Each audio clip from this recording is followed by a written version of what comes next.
તો વિસાવદરની આ પેટા ચૂંટણી કે જ્યાં 16 ઉમેદવારની વચ્ચે હવે ચૂંટણી જંગ રહેશે। અંતિમ દિવસે કુલ 3 ઉમેદવારોએ ફોર્મ પરત ખેંચ્યા છે અને વિસાવદરની પેટા ચૂંટણીમાં ઉમેદવારોનું ચિત્ર સ્પષ્ટ થઈ ચૂક્યું છે। અપક્ષ ફોર્મ ભરનાર પતિ પત્નીએ પોતાના ફોર્મ પરત ખેંચી લીધા છે। આ સાથે જ ફોર્મ પરત ખેંચવાનો આજે અંતિમ દિવસ હતો અને અંતિમ દિવસે 3 ઉમેદવારોએ પોતાના ફોર્મ પરત લીધા।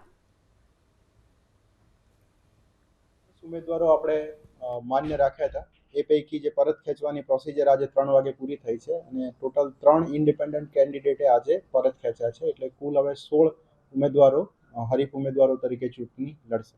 આ 16 ઉમેદવાર છે એટલે આપણે 2 બીયુની જરૂર પડશે, પણ આપણે પ્રોપર તાલીમ સાથે સ્ટાફ મોકલીશું એટલે શાંતિપૂર્ણ રીતે મતદાન અને પ્રોપર પ્રોસિજરથી ઇલેક્શન થશે। તો વિસાવદરની આ પેટા ચૂંટણી કે જ્યાં 16 ઉમેદવારની વચ્ચે હવે ચૂંટણી જંગ રહેશે। અંતિમ દિવસે કુલ 3 ઉમેદવારોએ ફોર્મ પરત ખેંચ્યા છે અને વિસાવદરની પેટા ચૂંટણીમાં ઉમેદવારોનું ચિત્ર સ્પષ્ટ થઈ ચૂક્યું છે।